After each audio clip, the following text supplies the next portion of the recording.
저희 오늘 말씀은 사도행전 11장 19절에서 26절입니다. 저희 한 절씩 교독하도록 하겠습니다. 제가 먼저 시작하겠습니다.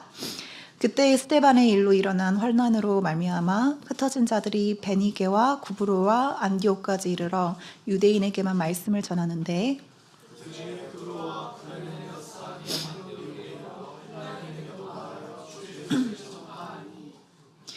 주의 손이 그들과 함께 하심에 수많은 사람들이 믿고 주께 돌아오더라.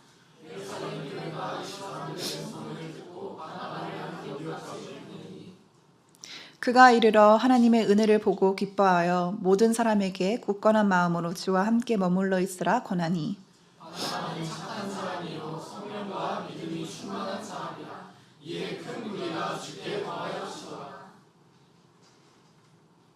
바나바가 사울을 찾으러 다소에 가서 함께 읽겠습니다.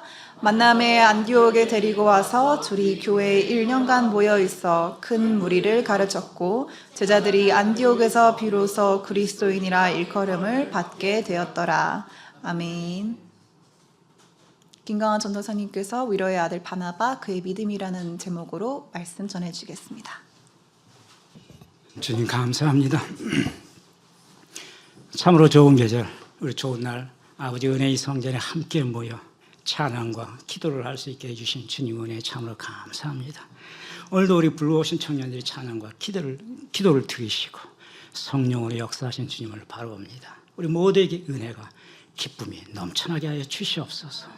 주님 짧은 시간 주님께서 주시는 지혜의 말씀을 함께 나누고자 합니다.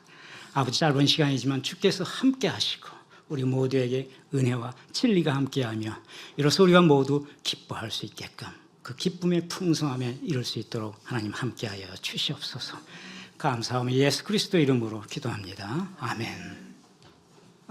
위로의 아들 바나바에 대해서 한번 여러분과 같이 말씀을 나눠보겠습니다. 시간이 얼마나 될지 모르겠지만 시간이 좀 부족하면 다음 주에도 같은 이제 바나바에 대해서 조금 더 우리가 생각해보는 시간을 가지려고 합니다. 바나바에 대해서는 여러분은 아시다시피 성경에 바나바의 서신이라는 건 우리 성경에 존재하지 않아요. 그리고 바나바가 어떤 말씀을 했는지 바나바의 믿음이 어땠는지 우리 성경은 공식적으로 기록하고 있지 않습니다. 그래서 바나바를 생각할 때 또 바나바가 어떤 사람이라는 것은 여러분이 대충 알 수는 있을지 몰라도 바나바가 어떤 믿음으로 주님께 헌신했는지 그의 생애는 어땠는지를 우리가 성경 자체를 통해서는 알 수 있는 규절은 없어요.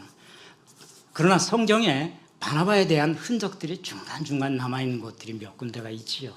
그걸 더듬어서 그걸 취합해서 종합해서 보면서 초대교회 때 비록 사도 예수님이 12제자에 뽑혀있지는 않았지만 12제자와 버금가는 사도로서의 역할을 하면서 그 믿음으로 어떻게 그의 삶을 마감했는지를 우리가 충분히 그 족적을 더듬어 갈 수 있을 것 같아요. 그래서 오늘은 우리 성경의 신약성서에 바나바에 대한 흔적들이 어디에 있는지를 한번 보면서 바나바가 가지고 있던 믿음이 무엇이 있는지를 우리가 생각해 보면 우리도 저런 믿음을 가지고 있으면 좋겠다 하는 생각을 가질 수가 있을 것 같습니다. 바나바에 대해서는 바나바 서신이 우리 성경에 존재하지 않기 때문에 바나바에 대해서 단편적으로 바나바의 흔적을 알아볼 수 있는 것들은 이제 사도행전이죠. 누가가 쓴 사도행전에 서너 군데에 걸쳐서 바나바가 어떤 사람이었으며 바나바가 무엇을 했는지를 짤막하게 기록을 하고 있죠.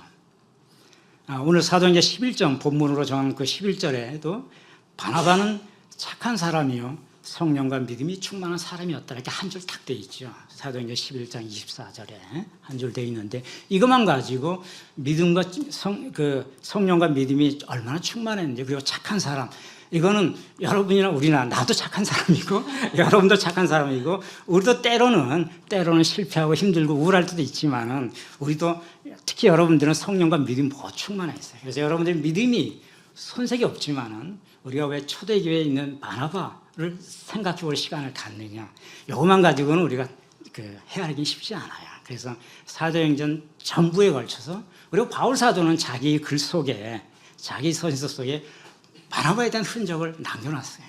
그래서 그걸 또 함께 들여다보면은 바나바의 사역이 이랬구나. 비록 우리 성경에 채택되어 있지는 않지만은 그리고 바나바가 어떤 역할을 했는지 초대교회 그걸 우리가 알 수는 없지만은 그 기록에 남아있는 흔적을 통해 가지고 바나바의 믿음을 우리가 간접적으로 추론해 봤으면 좋겠습니다. 우리 성경에 최초로 바나바에 대한 메모가 되어 있는 것은 사도행전 4장이에요. 4장 36절에 보면은 이렇게 되어 있어요. 사도행전 4장은 이제 오순절 성령 강림 이후에 베드로와 요한이 그 예루살렘 성전에서 설교를 하고 난 다음에 기적을 행하고 안진병을 일으키고 이름으로써 성도들이 예루살렘에서 막 퍼져가 나가는 시기입니다. 그래서 사도행전 4장 32절부터 37절까지 사도들이 어떻게 생활했는지가 나와 있어요. 사도들이 다 가지고 있는 물건들을 통용하면서 내놓고 통용하고 그것이 빚진 자 없이 부족한 사람 없이 좀 더 풍요하게 생활했더라는 구절들이 있습니다. 그 중에 사도행전 4절 36절에 보면 바나바에 대해서 누군지 하는 것이 간단히 메모가 되어 있습니다. 바나바 그는 구브로에서 난 레이족 사람이 있으니 그 이름은 요셉이라. 사도들을 일컬어 이를 바나바라 번역하면 위로의 아들이라 하더라 이렇게 말하고 있어요. 딱 한 줄 나오죠. 구브로는 키프로스 지금 지중해 서부에 있는 이스라엘 서쪽 시리아 서쪽에 있는 키프로스라고 하는 나라 그 헬라어 발음으로 구브로라고 하니까 구브로에 레이족 유대인 중 레이족 사람이 있었는데 그 본명이 요셉이었대요. 근데 사도들이 이제 요셉이 회심을 하고 사도들 앞에 나타났을 때 비로소 그 이름을 바나바라 칭해줬다 이렇게 얘기를 하고 있습니다. 왜냐하면 바나바는 위로의 아들이다 이런 명칭으로 붙여줬다고 하고 있죠. 이 바나바가 이렇게 딱 한 줄 나오죠. 한 줄 나오는데 이 바나바가 우리 기독교 선교 역사에서 굉장히 중요한 획을 긋고 굉장히 중요한 모멘텀을 제공하게 됩니다. 그 바로 다음 절에 보면 37절에 보면 이런 말씀을 하고 있어요. 바나바가 누구였는가? 사도행전 4장 37절에 그 바나바가 위로의 아들이라고 하나님께서 사도들이 바나바를 칭했다고 그러는데 30절 보니까 그가 밭이 있음에 그 밭을 팔아서 그 값을 가지고 사도들이 발 앞에 두니라 이렇게 말이 한 구절이 있습니다. 36절 37절 바나바는 키프로에서 그러니까 구브로에서 나온 요셉이라고 본명을 가진 레위 사람인데 사도들이 그가 회심하고 사도들 앞에 왔을 때 자기 고향에 있는 밭을 다 팔아가지고 그 판 값을 가지고 사도들 앞에 나서 모두 나누고 갖게 했다는 거죠.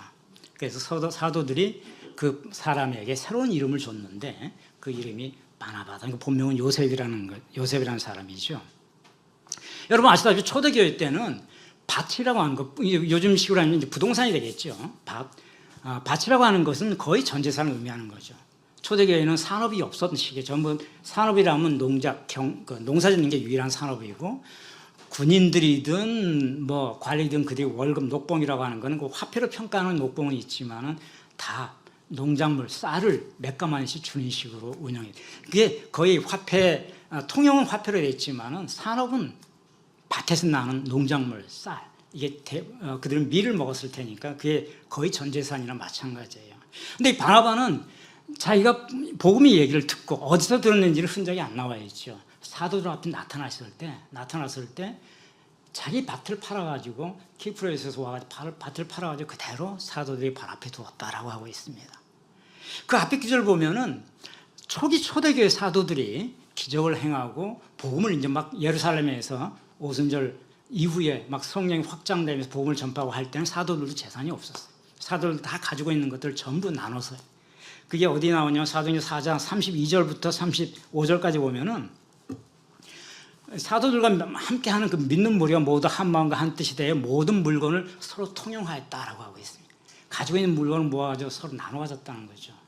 그렇게 해서 재물을 조금이라도 사도들은 자기 것이라고 하지 않았다라고 얘기하고 있습니다. 그래서 사도들이 그 권능으로 주 예수의 부활을 증언하니 은혜가 충만하였더라. 그 중에 가난한 사람이 없었다고 하고 있어요. 왜냐하면 가난한 사람이 있으면 사도들이 가지고 있는 걸 팔아가지고 나눠줬기 때문에 성경에는 가지고 있는 가난한 사람이 없었다라고 얘기하고 있습니다. 그리고 그 대표적인 사람으로 바나바를 들고 있는 거죠. 바나바가 키프로스에서 오면서 자기 밭을 팔아가지고 있는 것을 그대로 사도들이 발 앞에 두고 그것으로 서로 나눠 먹으면서 복음사에게 헌신하기로 했다. 이런 말씀이죠. 우리 바나바에 대해서 어떤 사람인지 우리가 이제 단초를 하나 알아내죠. 바나바가 누구다라고 얘기는 안 하고 있지만은 이 바나바가 후대 어마어마한 사역을 감당하는 이 바나바가 처음에 등장했을 때 이 모습이 사도행전 4절에 처음 등장했을 모습이 자기가 가지고 있던 유일한 재산인 밭을 팔아가지고 그냥 흔쾌히 사도 앞에 다 내놓고 나도 이 사역에 함께 하겠노라라고 했다는 거죠. 어떤 생각이 우리가 드나요? 예수께서 행하신 말씀 중에 제자들에게 이렇게 얘기를 하셨죠. 너희는 나를 따르려거든 자기 십자가, 자기를 부인하고 자기 십자가를 질 수 있어야 한다고 얘기하면서 너희를 위해서 보물을 땅에 쌓아두지 말라. 주님께서 하신 말씀이에요. 이 땅에는 좀과 동록, 녹이 쓴다는 얘기죠. 좀도 쓸고 녹도 쓸고 좀과 동록이 쓸고 도둑이 있어서 땅에 쌓아둔 보화는 쉽게 사라질 수가 있다. 그러니까 너희가 쌓아둘 보화는 하늘에 있다고 주님께서 말씀하시죠. 거기에는 좀과 동록이 없고 도둑질도 할 수 없고 담벼락이 없으니 아무것도 누가 훔쳐갈 자가 없다. 예수께서 마태복음 6장 19절 20절에 하신 말씀이 제자들한테 나를 따르거든 이 땅에 보화를 쌓아놓을 생각을 하지 말아라는 거죠. 이거는 주님께서 이 땅의 재물이 무가치하다는 뜻으로 하신 말씀은 아니에요. 무엇이 더 좋은 것인가를 얘기하신 거죠. 이 땅에 재물이 없으면 당장 먹을 것이 없으니까, 쌀을 살 수 없으니까 재물이 있어야 되겠죠. 최소한 먹을 것, 최소한 숨을 쉬고 살아갈 수 있는 것은 있어야 돼요. 또 잠을 자고 살아갈 공간이 있으니 내가 머리를 숙이고 잠잘 수 있는 공간도 필요하죠. 그것이 집이니까. 예수님께서 그런 것이 하나도 필요 없다는 취지가 아니고 무엇이 가치가 있는지를 제대로 인식을 하라는 취지죠. 땅에 살면서 집도 필요하고 먹을 것 당연히 필요해요. 그것을 위해서는 땀도 흘려야 되고 돈도 벌어야 되고 당시에도 재물이 있어야 되겠죠. 근데 그 의식보다 나에게 진정으로 중요한 것은 하늘나라에 쌓아두겠다는 의식이 중요하다고 주님께서 말씀하신 거죠. 바나바도 마찬가지. 바나바가 자기 전 재산 밭을 팔아가지고 사도들이 그대로 발 앞에 두었다고 얘기를 하고 있죠. 이 다음 기저 사도행전 5장에는 여러분 어떤 얘기가 나오죠? 여러분 유명한 아나니아와 삽비라라고 하는 아나니아죠. 아나니아와 그의 부인 삽비라 얘기가 유명한 얘기가 나와요. 오늘날 많은 성도들 또 우리 믿음을 가진 사람들도 굉장히 듣기 거북한 내용일 수 있어요. 실제로 이 화제를 가지고 은혜를 나누면은 많은 사람들이 굉장히 거북해 하잖아요. 내가 밭을 파는 걸 가지고 일부를 내 몫으로 챙기고 일부를 사도들 앞에 놨는데 베드로가 거짓말을 하고 있구나 얘기를 하는 거죠. 사실은 그것의 본질은 거짓말에 있었어요. 일부를 남겨놨다는 것이 본질이 아니고 왜? 자기 삶을 위해서 먹을 거를 위해서 무엇인가 이유가 있어서 일부를 남겨놓을 수가 있겠죠. 근데 왜 거짓말을 하느냐? 하나님께 그대로 얘기해야지. 그죠? 아나니아와 삽비라 얘기의 본질은 거짓말에 있는 겁니다. 그 거짓말을 하나님께서 경책하는 너희 것이 있다고 하는 것이 죄라는 얘기가 아니고 떳떳하게 있는 그대로 내게는 이게 필요해서 이만큼을 남겨놔야 할 이유가 있었습니다. 내 나머지 것, 내가 살아가는 데 필요한 모든 것들은 다 하나님께 드립니다. 이렇게 했으면 칭찬을 받았을 거죠. 근데 나는 이것이 나의 전부요라고 거짓말을 했기 때문에 위선을 떨었던 거죠. 그죠? 아나니아와 삽비라 얘기 본질은 바로 그 위선에 있는 거예요. 위선에 있다고 한다면은 우리가 그 얘기를 들으면서 전혀 시험에 걸릴 필요가 없어요. 내가 모든 것, 재물이라고 하는 모든 건 다 필요 없으니까 다 갖다 줘야 된다. 이렇게 생각할 필요가 없습니다. 어리석은 생각이죠. 근데 위선을 버렸다는 거죠. 그러므로 우리는 그런 위선은 사실은 해서는 안 되는 거죠. 그죠?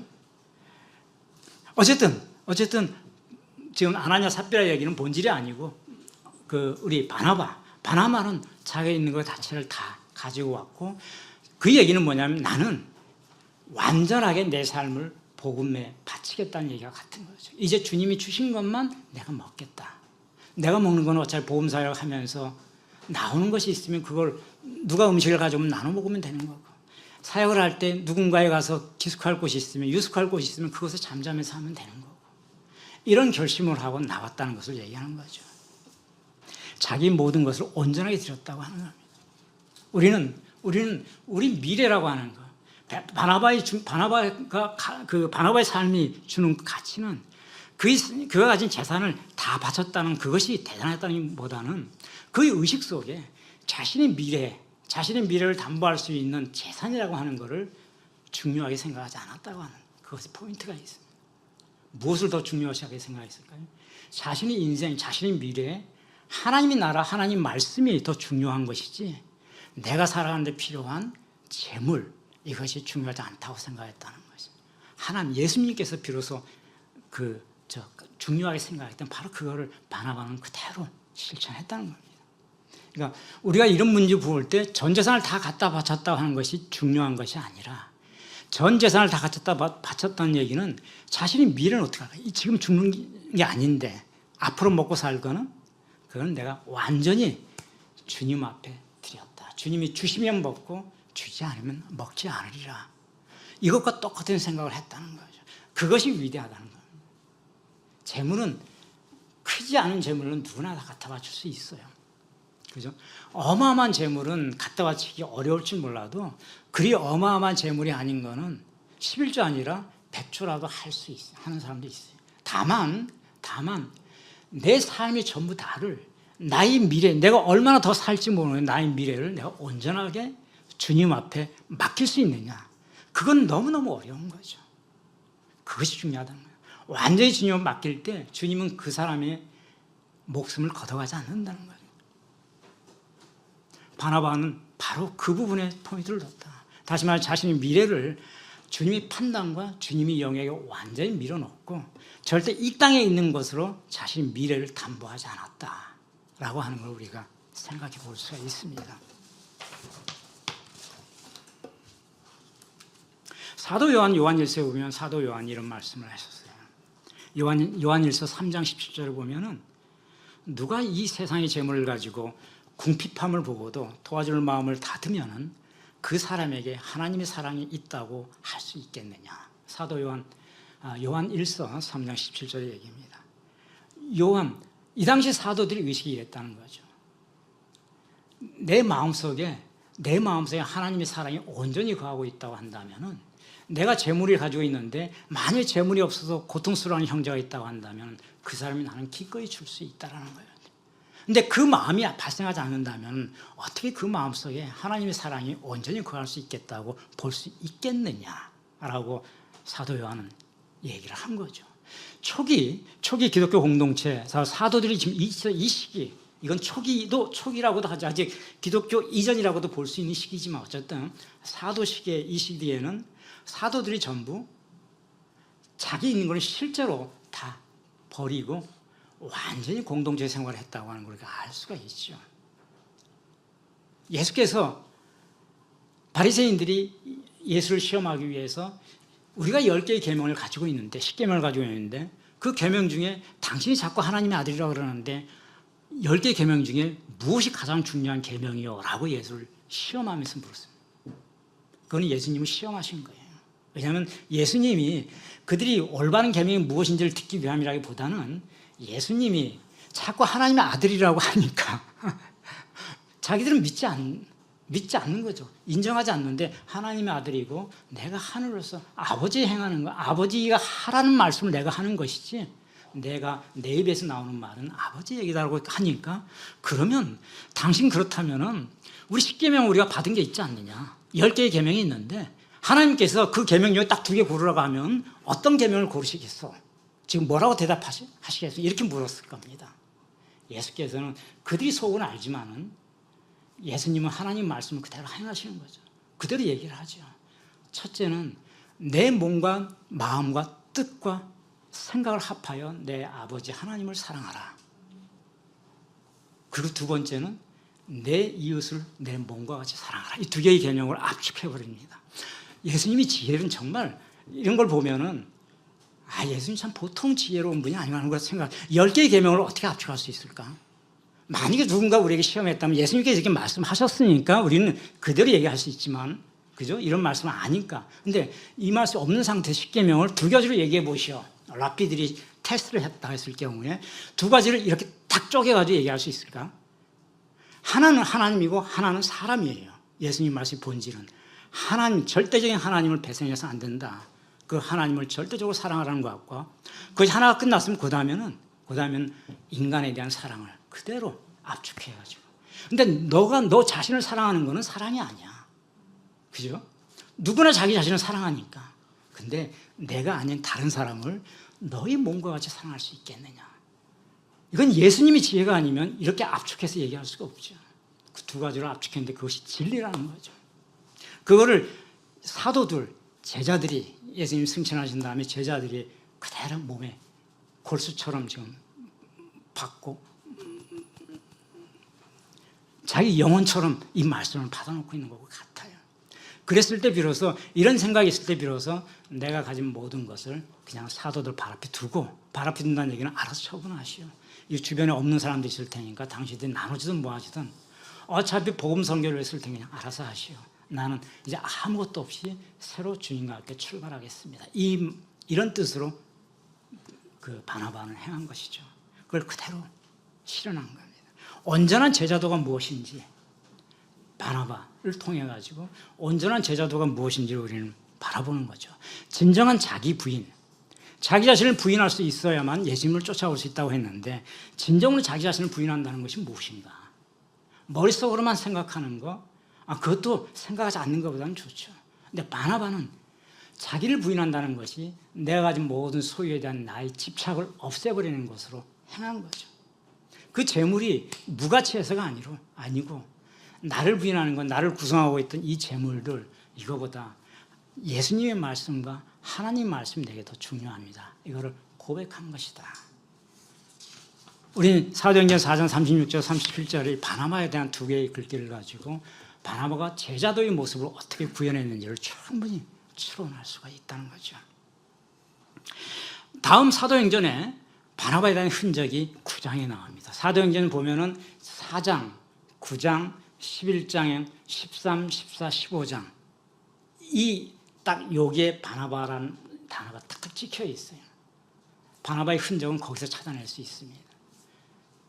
그럼 거기서 어떤 취지로 바나바는 말이 쓰여졌는지를 우리는 보면은 초대교회 사도와 같았던, 비록 12제자 안에는 들어있지는 않았지만 사도 바울도 12제자 안에는 없었잖아요. 그러나 사도로서 누구나 인정하고 있듯이 바울도 나중에 그 바울 서신 보면 바나바를 자기와 똑같은 사도로 인정해주고 있습니다. 그 바울 서신을 나중에 다시 볼 텐데요. 그 흔적을 찾아가면서 바울이 얼마나 바나바를 위대한 사도로 평가하고 있는지, 그런 말을 안 했지만은 그의 문면의 앞뒤 전후작업을 가지고 우리는 충분히 해석을 할 수가 있는 부분들이 있어요. 어쨌든 사도와 같은 그 믿음을 가졌던 바나바, 비록 그의 기록과 서신이 존재하지 않지만은 이 사도행전의 몇 부분을 통해서 우리가 족적을 찾아볼 수 있다. 이제 사도행전 9전에는 어떻게 나오느냐면요. 사도행전 9장 26절 27절에 이런 말씀이 나오죠. 사울이 다메섹에서, 사울이 회개한 주님을, 다메섹으로 하는 도상에 주님을 만난 다음에 회심을 하고 어디를 가나요? 3년간 아라비아에 갔다가 다시 돌아와서 다메섹에서 복음 전도를 합니다. 그 기간을 바울은 3년이었다라고 얘기를 하고 있어요.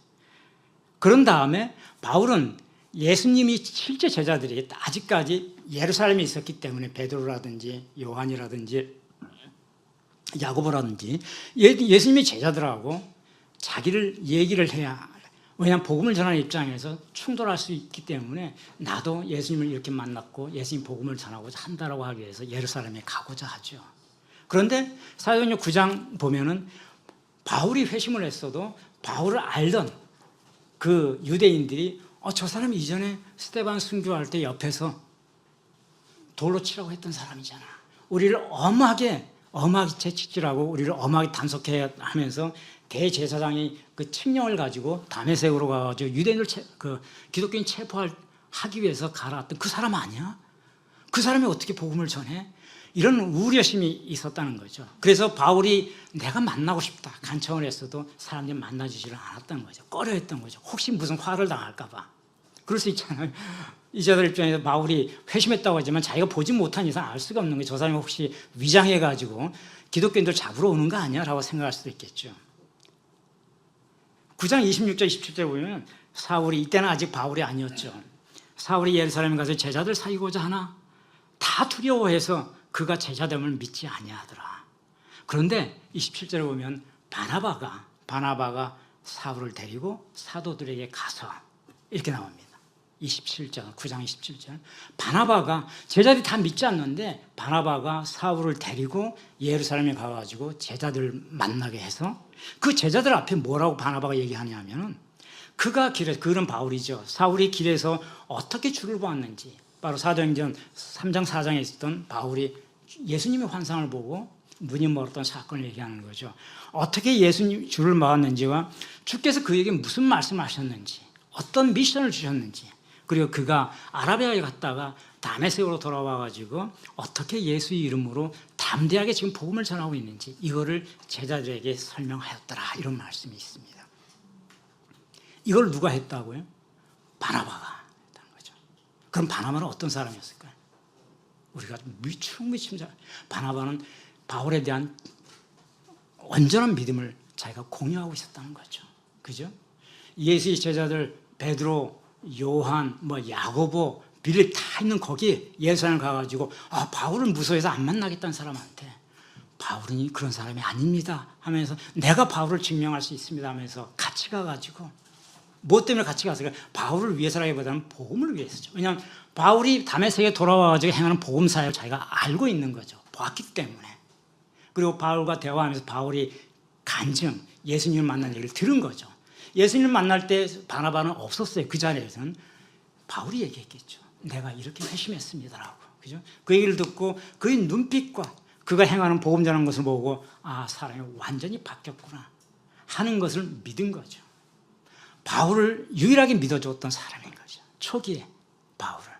그런데 이 믿음이 너무나 놀라운 역사를 일으키는 겁니다. 바울이 예루살렘에 가지 않았다면 이후에 성경은 존재하지 않았을지 몰라요. 바울이 예루살렘에 가야만 됐던 거는 그 제자들을 하고 일단은 알아야 되잖아요. 제자들 통성명도 해야 되고 나도 예수님이 제자예요.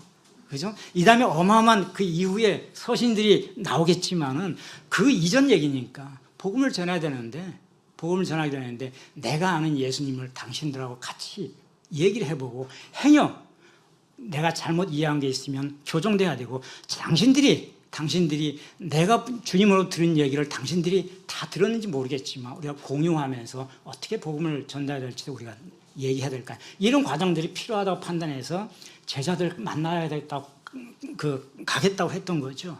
근데 안 만나주니까 바울의 입장에서는 저 사람들이 과연 어떤 복음을 내용을 가지고 있는지, 유대인들이니까 여전히 할례를 중요시하는 사람들인지 알 수가 없었어요. 그랬을 거라고 생각하고 그렇지 않다는 얘기도 해줘야 되니까. 왜냐하면 실제로 유대인 기독교인들 중에는 여전히 바울이 복음을 전한 다음에도 어떤 일이 있어요? 바울이 전한 복음이 전부가 아니다. 유대인들은 할례를 같이 받아라, 이런 복음을 같이 전했다고 하잖아요. 그래서 갈라디아서 1장에 보면 바울이 내가 전한 복음 외에 다른 복음은 없다라고 얘기하는 게 그거예요. 내가 갈라디아를 떠난 다음 이후에 내가 오직 예수 그리스도의 믿음으로, 그 믿음이 새로운 언약이라고 얘기했고 하나님께서 하신 말씀이다. 나는 그거를 사람에서 배운 것이 아니고, 갈라디아서 1장 12절 보면죠, 사람에게서 배우신 것이 아니고 사람에게 들은 것도 아니다. 예수 그리스도로부터 내가 직접 그 말씀을 전해서 너희들에게 얘기했다. 그런데 내가 떠난 다음에 엉뚱한 사람들이 와가지고 믿음만 가지고 부족하니 할례를 같이 받아라라고 하는 사람들이 있다고 하니까, 설령 그 사람들이 하늘에서 온 천사라 할지라도 내가 전한 복음 외에 다른 복음을 전하면 저주가 있을지어다, 이렇게 갈라디아서 1장에서 맹렬하게 쓰고 있는 거죠. 바울의 첫 번째 서신이 갈라디아서잖아요. 그러니까 이 얘기는 뭐냐면은 복음을 전해도 여전히 유대인들은 할례가 여전히 복음의 필수 조건이라고 생각하는 사람들이 많았다는 거죠. 그러면 예루살렘에 있던 베드로나 야고보나 이런 사람도 그럴지 모르는 거예요. 그러므로 그 바울은 그렇지 않다고 하는 것을 사도들한테도 얘기를 하고 알려줘야 했던 거죠. 그래서 예루살렘에 가야 했던 거죠. 근데 그거를 유일하게 알아봐준 사람을 유일하게 믿고 신뢰하고 제대로 알아본 사람이 바나바였다는 겁니다. 이게 놀라운 사실이에요. 바나바가 어떤 말씀을 전하고 어떤 행적이 했는지 우리 성경에는 없는데 아무도 만나려고 하지 않고 두려워했던 그 바울을 내가 직접 당신을 변론하겠어. 나랑 같이 갑시다. 해가지고 가서 이 사람이 어떻게 하나님을 만났는지 주님을 만났는지 그리고 이 사람이 아라비아에 갔다가 돌아와서 회심을 하고 다마스크에서 지금 전하는 복음을 내가 다 알고 있다. 진정한 복음. 그런 진정으로 예수께서 행하신 말씀을 선포하고 있다. 이거를 내가 보증하겠다. 라고 하고 있는 거죠. 바나바는 바울에 대한 완전한 믿음을 가졌던 사람이라는 겁니다. 이것이 과연 가능할까?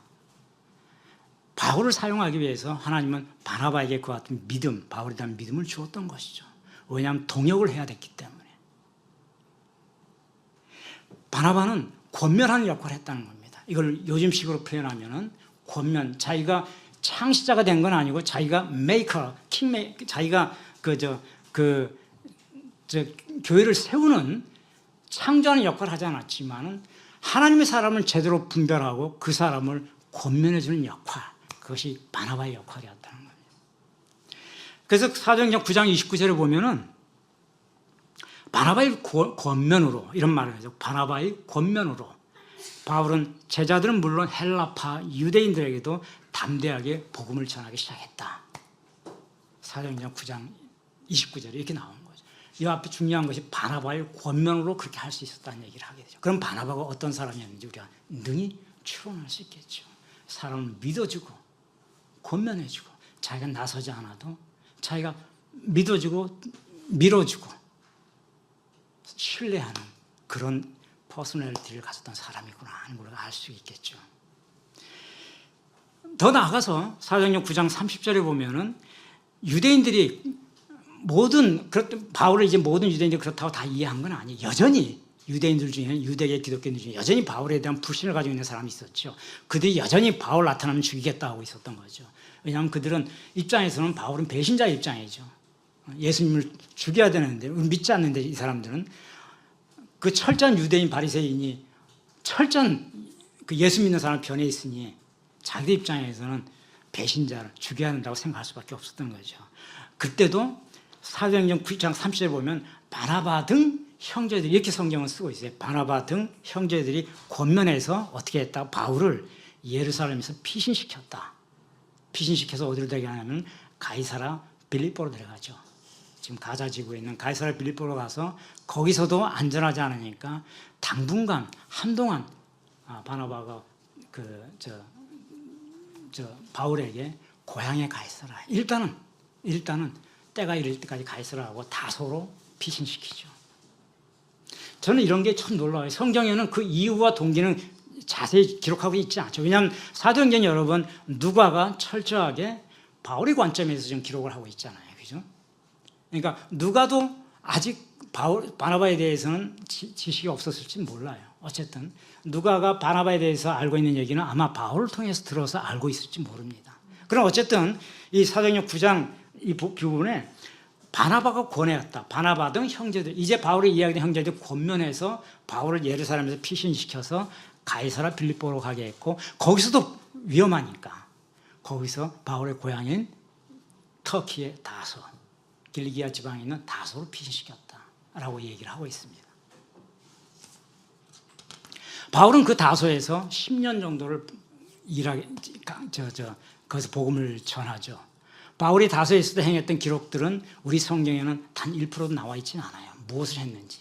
대략 10년 정도 거기 있었다는 것만 나옵니다. 그런데 사도행전을 자세히 들여다보면 다음에 11장을 보겠습니다만 보면 다시 바나바가 다소에 있는 그 바울을 다시 모셔오려고 데려오려고 떠납니다. 다소로. 그 기간이 약 10년 정도의 기간이 소요되어 있어요. 그때 10년 정도의 기간 동안 바울은 다소에 있었다는 거죠. 그런데 다소에서 무엇을 했을까? 우리는 궁금증이 남잖아요. 바울과 같은 위대한 선지자들이 다소에서 우리 성경에 전혀 기록이 없으니까. 근데 그 성경을 자세히 보면은 흔적을 우리가 찾아나갈 수 있어요. 어디 흔적이 있을까요? 고린도후서 12장에 보면은 바울이 하나님의 삼층천에서 하나님을 만나는 장면이 나와요. 내가 약한 것을 자랑하노라고 하면서 내가 부득불 말하고 싶지는 않지만은 지금부터 14년 전에 이런 일이 있었다라고 하면서 어떤 사람이 있었는데 그 사람이 삼층천 셋째 하늘에서 하나님을 만났다라고 얘기합니다. 그 사람의 이름을 자기라고 얘기하지는 않아요. 근데 그건 자기가 분명한 얘기예요. 왜냐하면 그걸 자기가 아니면 내용을 알 수 없는 상사의 기록을 했고 은유에서 표현하고 있는 거죠. 자기가 삼층천 셋째 하늘에 그 영적으로 갔다는 거죠. 그래서 주님께 내 몸에 가시가 있어서 이걸 빼달라고 했더니 주님께서 내 은혜가 충분히 족하다라고 하면서 가시가 있을 때 내가 더 완전해진다. 약할 때 완전해진다는 얘기를 들었다고 하고 있잖아요. 그죠? 그리고 그곳에서 내가 차마 지금 기록을 할 수는 없지만 너무나 놀라운 내가 말로 형언할 수 없는 놀라운 하늘의 비밀을 직접 들었다라고 하고 있습니다. 고린도후서 12장에 보면 그 얘기가 나오죠. 삼층천 또는 셋째 하늘 이렇게 번역이 되어 있는 성경은 다르지만 셋째 하늘에서의 바울의 얘기 그거는 어디서 있었던 경험일까요? 바로 다소에 있을 때입니다. 왜냐하면 14년 전에 본인이 고린도후서를 쓸 때로부터 14년 전에 지금 이런 일이 있었다 한 젊은 이런 일이 있었다라면서 쓰고 있거든요. 14년 전은 바울이 다소에 있었을 기간이에요. 그러니까 바울은 다소에 있으면서 철저히 기도하면서 그리고 만나는 사람마다 복음을 전했게 했죠. 거기 조금 더 거기는 예루살렘에서 뭐하니까 조금 더 안전하니까 누가 죽일 위험은 없었고 자기 고향이니까 어떻게 복음을 전했는지는 안 나와 있지만 우리는 그런 흔적을 찾아볼 수 있다고 하는 거죠. 자, 바나바는 이와 같이 바울을 권면하고 해가지고 향차 하나님께서 바울을 통해 놀라운 역사를 행할 수 있는 그 모멘텀을 제공했다고 하는 거예요. 이제 사도행전 11장으로 한번 바나바의 어떤 족적이 남아있는지 11장으로 한번 가보겠습니다. 사도행전 11장 오늘 읽었던 본문이에요. 초대교회 당시 예루살렘에 많은 선교적 부흥이 일어났죠. 아직 교회가 설립되기 전임에도 불구하고 스데반 집사가 돌에 맞아 죽는 그 순교의 일로 인해 가지고 기독교인들이 이제 죽음을 두려워하지 않냐고 순교를 감행하는 일이 빚어지면서 복음은 더 확장되고 있었죠. 먼저 예루살렘부터 시작된 거죠. 그죠? 예루살렘에서 시작해가지고 그것이 점점 키프로스, 구브로로 가고 구레나로 가고 안디옥으로 확산되기 시작합니다. 그 확산은 제자들이 기여도 있겠지만은 복음 자체가 가지면 자생적 능력에 의해서 확장되는 거죠. 근데 거기에 보니까 그렇게 해서 안디옥까지 복음이 이르러서 거기에 헬라인에게까지 유대인뿐만 아니고 헬라인에게까지 주 예수가 전파되더라 라고 11장 20절에 되어 있죠. 근데 쭉 보다 보면은 24절에 드디어 바나바가 나옵니다. 예루살렘 교회에서 보니까 안디옥에도 기독교인들이 막 예수 믿는 사람이 막 늘어나고 있다는 얘기를 들은 거죠. 그래서 예루살렘 교회에 있던 야고보라든지 베드로 같은 사람들이 안디옥에 우리 사람을 좀 보내가지고 거기 사도가 없지 않느냐. 가서 말씀을 제대로 전할 사람들도 필요하니까 사람을 좀 보내보자라고 해서 보낸 사람이 누구예요? 예루살렘 교회에서 보낸 사람이 바나바예요. 그래서 바나바를 거기에 보낼 때 바로 오늘 표현하는 바나바는 착한 사람이요. 성령과 믿음이 충만한 사람이니 가서 충분히 그 복음 사역을 할 수 있을 것이다 라고 판단해서 바나바를 보냈다는 거죠. 바나바가 거기가 안디옥에 가서 그 훌륭한 사람, 인격적으로 착한 사람, 성령과 믿음 충만한 사람이 오니까 더더욱 교회가 활성화되겠죠. 말씀을 들어오는 사람도 늘어났을 거예요. 복음을 들어오는 사람도 늘어났죠. 근데 바나바는 어떤 생각을 했을까요? 많은 사람들이 교회에서 부흥하게 된 사람이 늘어나면 가르쳐야 되잖아요. 그죠? 이 사람들에게 예수님이 어떻게 말씀하셨고 예수님이 말씀하신 새 언약이 무엇을 얘기하는 것이며 예수님은 구약의 율법 무엇을 어떻게 폐하고 새 언약을 주신 것인지 설명하고 가르치고 해야만 복음이 생동감 있게 퍼져나갈 수 있는 거예요. 그냥 예수를 믿어라 이렇게 얘기할 수는 없는 거죠. 그런데 그 역할을 바나바가 바울을 생각했다고 하는 거죠. 바울이 바로 24절에 25절에 이렇게 나와요. 바나바가 사울을 찾으러 다소에 갔다 이렇게 얘기합니다. 왜 갔을까요, 바나바가? 내가 지금 안디옥 교회에 지금 예루살렘에 파송되어가지고 안디옥에 교회가 생겨가지고 막 사람 늘어나는데 내가 할 수도 있죠. 혼자서도 할 수 있고 나도 믿음과 성령과 충만한 사람이니까. 근데 바나바는 즉시 사울을 찾으러 다소에 갔다라고 하였습니다. 그렇게 해서 26절에 보면 가서 만남에 안디옥에 데리고 왔다, 바울을. 그래서 둘이 교회에서 1년간 모이면서 큰 무리를 가르쳤다라고 합니다. 이때 비로소 기독교인들이 우리가 예수 믿는 그리스도인이다라는 말을 쓰게 됐다고 하고 있습니다. 이게 무슨 말일까요? 잘 생각해 보세요. 그때까지는 아직 그리스도인이 아니었던 거죠. 예수를 믿는데, 왜냐하면 율법이 지금 혼재되어 있는 상태예요. 예수도 믿고 율법도 믿고 할례도 하고 막 그 믿음으로 구원에 간다 그랬는데 믿음만 가지고 부족하니까 할례도 해야 돼. 막 뒤죽박죽인 상태예요. 이게 과도기잖아요, 지금. 과도기 이런 상태를 바나바는 보는 거죠.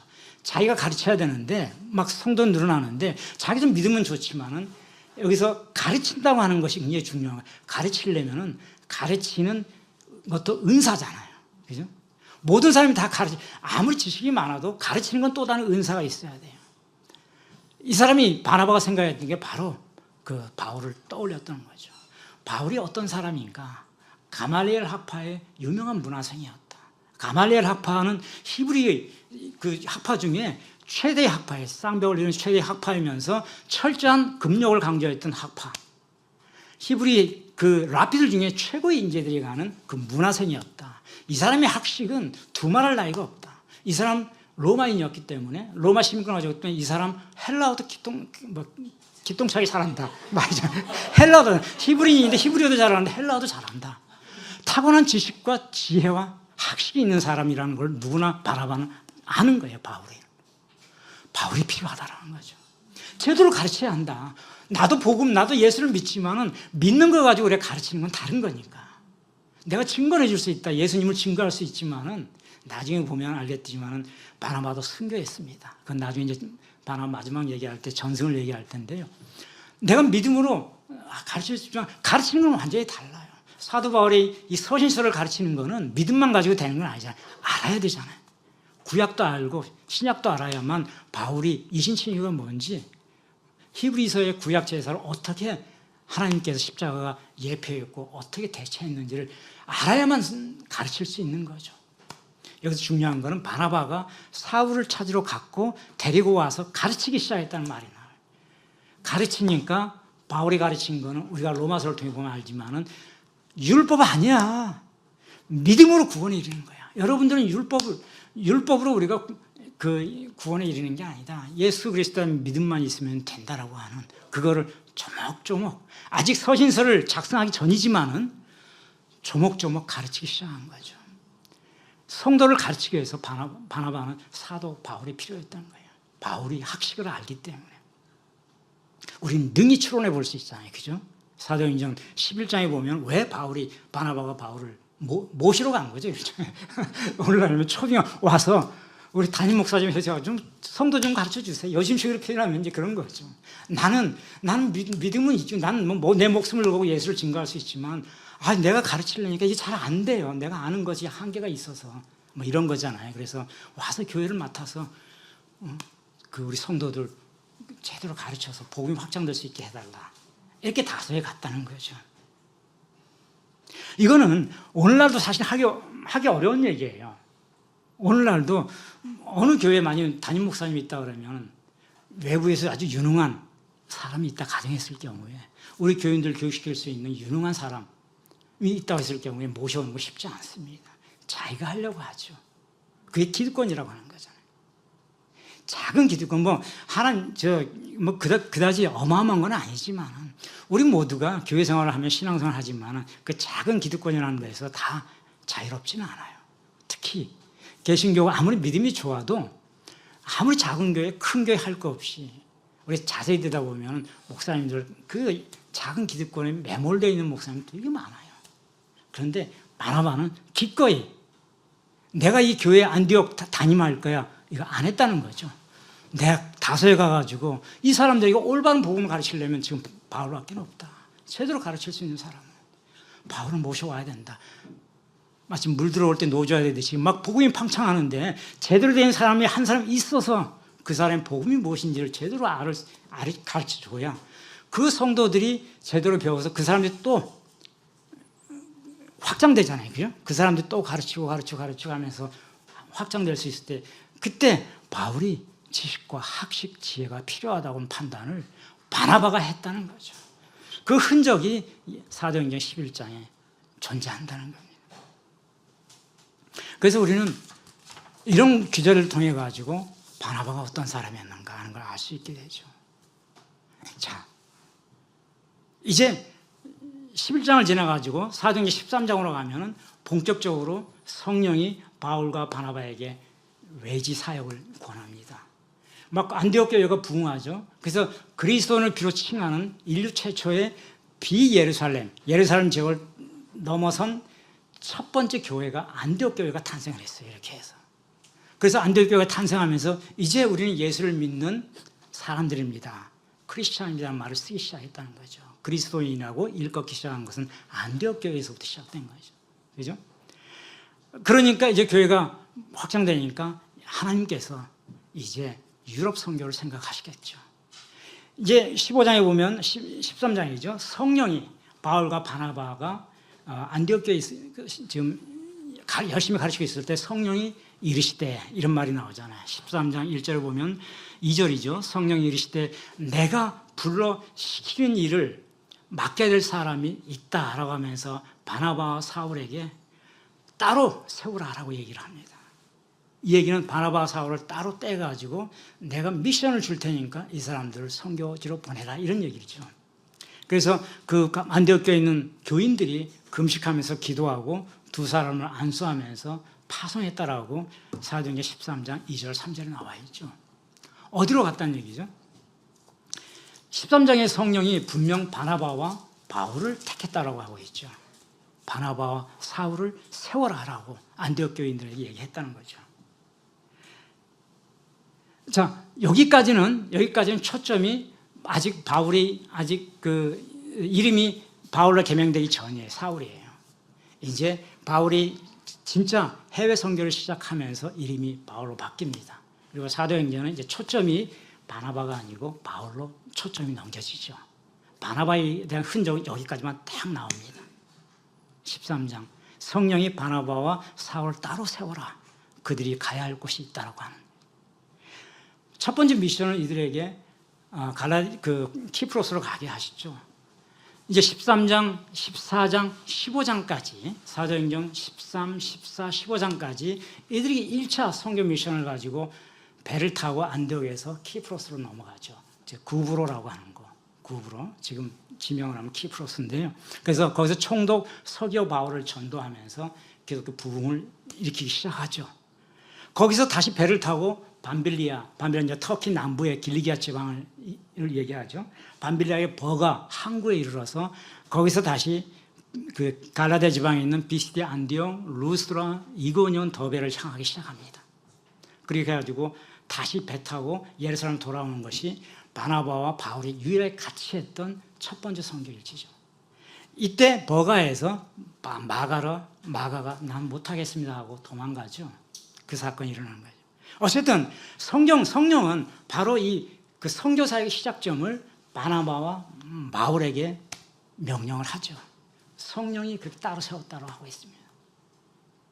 거기까지가 바나바의 역할이 이제 나오는 거죠.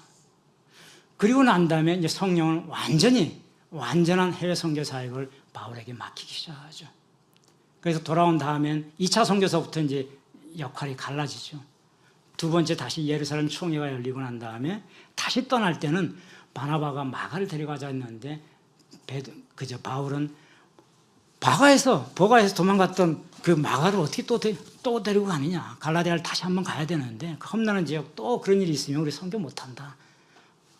따로 데려가든지 아니 빼든지 당신이 알아서 하시오. 이렇게 다퉜다라고 기록을 하고 있습니다. 그래서 그 바나바는 마가를 데리고 키프로스로 넘어가고 그 바울은 키프로스가 아닌 갈라디아 지방 육지를 통해 가지고 갈라디아 지방으로 가기 시작하면서 이제 본격적인 유럽 선교가 시작이 되죠. 바나바는 여기까지만 우리 사도행전의 그 흔적이 나와요. 그럼 우리가 이제 여기서 바나바의 믿음을 어떻게 또 바라볼 것이냐. 바나바는 자기 모든 것을 온전하게 다 드렸다고 하죠. 사도행전 4장에서는. 사도행전 9장에 가면은 온전하게 바울을 신뢰했다. 그리고 제자들에게 바울이 어떤 사람인지 그의 믿음이 완전한, 우리가 바라봐야 될 완전한 믿음이었다라고 하는 걸 전혀 여과 없이 제자들한테 얘기했고, 그것이 계기가 되어가지고 안디옥 교회의 부흥이 일어났다고 하고 있습니다. 그 다음에 성령이 그와 같은 그 바울과 바나바에게 따로 해외 선교를 시키기 위해서 미션을 줬다까지 흔적이 남아있죠. 그리고 난 다음에 바나바는 두 번째 떠날 때 마가를 데리고 키프로스를 가는 거기까지만 기록이 남습니다. 그 이후의 기록은 이제 바나바에 대한 기록은 없어요. 그 이후에 바나바는 이제 사도 바울이 서신서에 약간의 그 메시지가 나오죠. 그걸 통해서 우리가 추론을 해보는 거죠. 근데 여기까지 성경에 존재하는 저 사도행전 15장에 있는 바나바, 마가를 동행하고 키프로스로 갔다고 하는 여기서 우리가 무엇을 생각할 수 있는가? 우리가 지난번에 마가에 대한 얘기를 하면서 얘기했지만 사람을 품는다고 하는 건 굉장히 어려운 거죠. 어떻게 보면은 바울은 마가를 품지 못했어요, 사실은. 근데 그거는 바울이 심성이었다보다는 바울이 가진 특질이었다는 보는 게 좋아요. 바울이 사람이 나빠서가 아니고 바울은 특정한 사명에 몰입되어 있었다는 거예요. 그 사명에 져야 되는 어떤 것도 일어나서는 안 된다고 하는 그걸 가지고 있었던 사람이에요. 근데 마가는 굉장히 신경을 쓰이게 했다는 사람이죠. 자칫 잘못하면 하나님께서 내게 주신, 예수께서 주신 이 사명을 마가라는 사람을 위해서 행여라도 잘못되면 안 되는 부분 때문에 마가를 데려가지 않겠다. 아주 단호하게 하면서 다퉜다고 하잖아요. 사도행전 15장에 보면 바나바와 바울이 다투었다는 표현을 하고 있다. 심히 언성을 높였다는 거죠. 절대 안 된다는 얘기를 했다는 거죠, 바울은. 근데 오늘은 우리가 바나바를 얘기하려고 하는 거잖아요. 바나바는 어떻게 했어요? 그 마가를 어지간하면 바울이 저렇게 얘기하는 거, 바울을 완전하게 100% 신뢰하는 바나바 입장에서는 그래, 그 말이 맞아. 이 어마어마한 선교사를 지금 감당하는데 또 다시 저렇게 나 못하고 돌아가야 됩니다 하게 되면, 중도 포기하고 하게 되면 그거는 하나님께서 원하지 않으실 거야 라고 생각할 수도 있었어요. 그런데 바나바는 그 마가를 내가 품고 가겠습니다 이렇게 했다는 거죠. 그 마가를 데리고 키프로스를 향하는 거예요. 바나바와 마가 사이에 있는 대화는 하나도 성경에 기록되어 있지는 않아요. 이렇게 했다는 흔적만 지금 남겨져 있죠. 그런데 우리가 추론을 할 수가 있죠. 그리고 나중에 성경에 기록되지 않지만 이제 초대교회 우리 교부들이 행했던 그 서적들, 설교문들을 같이 보면서 생각을 해볼 수 있어요. 바나바에 대한 전승들이 있거든요. 마가에 대한 전승들을 보면서 마가가 이후에 완전히 회심을 해서 베드로의 통역자가 돼가지고 베드로가 로마 선교하고 베드로가 에베소가 있을 때 선교할 때, 빌립보 선교할 때 베드로는 그 지점을 거쳐서 로마를 갔거든요. 베드로도 로마에서 죽었잖아요. 그래서 갈 때 말을 할 줄 모르는, 그 히브리어밖에 할 줄 모르는 베드로가 설교를 해야 되는데 이방인들도 있는데 뭐라고 말을 해야 될지 모르는, 그때 바로 옆에 마가가 통역을 해줬다고 해요. 히브리인 유대인들은 통역이 필요 없잖아요, 베드로가. 근데 마가가 있어서 베드로의 말을 통역해서 했고, 베드로가 행한 말을 그대로 받아 적었다, 기록에 남겼다라고 하는 거죠. 그 기록이 무엇이라고는 우리 특정할 수는 없어요. 그게 베드로전서의 전후서의 내용이 될 수도 있고, 이 중에 일부가 마가복음에 기록되어 있을 수도 있어요. 이제 그런 것까지 기록되어 있지는 않지만은 그 흔적을 남겼다는 거죠. 그리고 마가가 어떻게 했다고? 마가가 알렉산드리아로 갔다고 하는 거죠. 알렉산드리아 이집트잖아요. 알렉산드리아로 가서 거기서 예수님 교회를 다시 세웠다. 그리고 거기서 순교했다. 이런 전승이 파피아스의 교회 사역에 나오거든요. 그러면 마가가 어떻게 변했는가를 알 수가 있죠. 아니, 키프로스 자기 고향에 가서 그 총독까지 선교하고, 그때는 바나바가 있으니까 윗분이 있으면 뭐 따라서 그냥 선교하는 거 어렵지 않죠. 근데 불과 배 타고 밤빌레에 갔다가 난 저기는 도저히 내가, 터키 저기는 내가 죽음의 위험으로서 나는 할 수 없어, 나는 그거 할 수 있는 사람이 아니냐고 돌아왔던 그 마가가 베드로를 따라서 험한 길을 가서 로마 베드로의 그 이방인 통역 역할을 함과 동시에 마지막에 알렉산드리아 가가지고 교회를 세우고 복음을 전하다가 이방인들에 의해서 이방인 유대 교도들에 의해 붙잡혀서 돌로 쳐 맞아 순교했다 이렇게 돼요. 그렇게 변할 수 있는 거. 그 변할 수 있는 거는 저는 바로 이 바나바 때문이라고 보는 거죠. 이 바나바가 마가를 포기하지 않고 품에 안고 갔다는 거죠. 물론 생질과 조카 사이라고 그랬죠.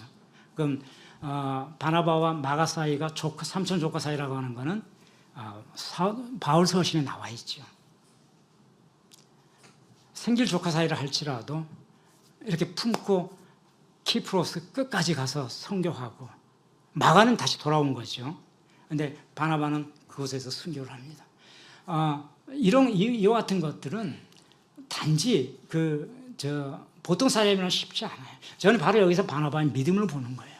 바울을 절대적으로 신뢰했던 그 믿음, 그리고 자기 전투를 다 팔아가지고 사도들 발 앞에 던졌던 믿음.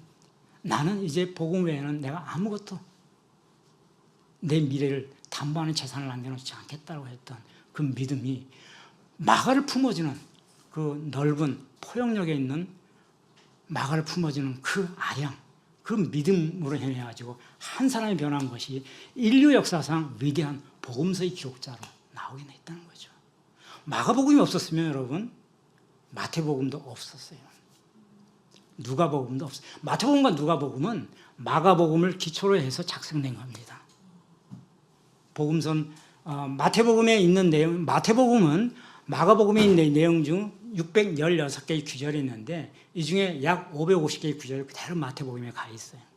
누가복음은 마가복음에 있는 내용 중에 절반이 누가복음에 가 있고, 그러니까 마태복음과 누가복음은 바로 마가복음에 있는 내용 그대로 한 군데는 90% 이상이 갖고 열 몇 개의 규절만 빼고 다 통째로 마태복음에 들어가 있고 거기에 추가로 마태가 알고 있는 내용이 가미되어 있는 거고, 누가복음은 마가복음의 내용이 50%가 누가복음에 그대로 들어가 있어요. 들어가 있고 나머지는 누가가 별도로 알고 있던 이렇게 사도행전이라든지 복음성경을 하면서 들었던 내용들이 가미되어 있는 겁니다. 어쨌든 마태복음과 누가복음이 기록될 수 있었던 것은 원전과 같은 마가복음이 존재했기 때문에 가능했던 거죠. 만약 그게 없었다면 오늘날 복음서는 없는 거예요. 사도 요한이 요한복음을 쓴 거는 이 시점으로부터 무려 20년, 30년 뒤의 얘기입니다. AD 90년 이후의 얘기니까. 그때도 복음서는 아무것도 없었다는 거죠.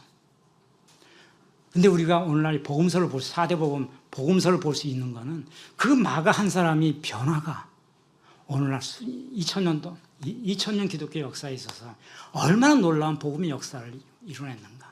근데 예수께서 그렇게 행하신 거죠. 하나님께서. 그래서 바나바 보고 품어라라고 했던 거예요. 품어야만 사람을 변화시킬 수 있었기 때문에. 바나바는 마가를 품어서 변화시켜서 마가가 나중에 순교하게 한 과정까지, 그거보다 먼저 자기가 죽었지만은 그것만 가지고도 바나바는 위대한 믿음의 조상인 거죠. 그것만 가지고도. 비록 바나바 서신이라는 건 없지만은 바울처럼 많은 서신은 없어요. 그거는 바울이 가지고 있는 지혜와 지식을 하나님께서 활용해서 했기 때문에 나오는 거고, 모든 제자나 사도들이 그와 같은 바울과 같은 지식과 학식을 갖고 있는 건 아니기 때문에 그 사람들에게 맞는 역할을 주님께서 주시는 거죠. 진정으로 실수한 사람을 세워주고 넘어진 사람을 세워주는 거. 우린 바나바 서신을 읽을 수가 없지만 바로 바나바가 그런 사람이었구나. 이 사도행전 13장, 4장, 5장 규절을 가지고 충분히 바나바가 어떤 사람이었는지, 그의 믿음이 무엇이었는지를 우리는 추론해 볼 수 있다는 거죠. 오늘 제가 준비한 바나바에 대한 얘기를 다 하기에는 시간이 앞으로도 최소한 30분에서 1시간이 더 필요할 것 같아요. 그래서 오늘은 여기까지 하고, 그죠? 여기까지 하고, 바나바에 대한 믿음의 얘기를 마무리 또 해야만 우리가 다음 단계로 또 넘어갈 수 있어서, 다음 주가 될지 모르겠지만 여러분도 다음 주에 또 어디 가잖아요. 그래서 되는 대로 다음 시간 나머지 바울은 바나바를 어떻게 평가하는가? 직접적인 평가는 전혀 없어요. 근데 바울 서신을 우리가 분석해 보면서 바나바의 믿음을 어떻게 보고 있었는지, 바울은. 그러면 우리가 오류가 적을 수 있죠. 우리가 혼자 사도행전 기절을 가지고 지금 생각한 그 오류가 바울이 이렇게 바꾸라는 걸 알게 되면 우리는 그 오류에서 벗어날 수 있기 때문에 바울 서신에 나타내는 바나바의 모습은 어떤 것인지 이런 다음번에 우리가 같이 또 얘기를 나누도록 합시다. 오늘은 여러분 바나바에 대해서 전편이라고 생각하면 될 것 같아요. 제가 바나바의 믿음을 가지고 준비를 하면서 가급적 30분, 40분 안에 끝내려고 아무리 해도 이게 하다 보니까 성경은 의외로 흔적이 많이 확인이 돼요. 그 흔적들을 우리가 다 더듬어야 되기 때문에 그래서 분량이 조금씩 늘어나서 이거는 한 번에 하긴 다 어렵다라고 하고 우리가 어차피 믿음을 얘기하는 거지 뭐 한 과정을 떼고 다음 단계 이렇게 넘어가는 건 아니니까 이렇게 합시다. 일단 오늘은 여기까지 우리가 하고 기도하도록 하겠습니다. 하나님 감사합니다. 오늘도 저희들에게 주신 지혜와 은혜에 감사드립니다. 아버지 짧은 시간 우리 불러오신 청년들과 함께 바나바 위로의 아들이라 평했던 주님께서 말씀하셨던 그 바나바의 믿음을 얘기했습니다. 은혜로 나눴습니다. 아버지 우리 모두에게 특히 우리 믿음의 청년들 우리 불러오신 청년들에게 바나바의 넓고 아버지 참으로 헤아릴 수 없는 놀라운 권면의 믿음을 허락하여 주시옵소서. 매주 우리 젊은 청년들 아버지 힘들게 우리 인생을 살아갑니다. 앞으로 살아가야 할 인생이 참으로 많고 넘어야 할 산이 참으로 많지만 아버지 주님께서 바나바에게 주셨던 믿음을 생각하며 우리 모두가 바나바의 권면과 그의 넓은 아량과 품어지는 믿음을 무장하면서 매주 이 시간을 진행할 수 있게 하여 주시옵소서. 감사하며 예수 그리스도의 이름으로 기도합나이다. 아멘.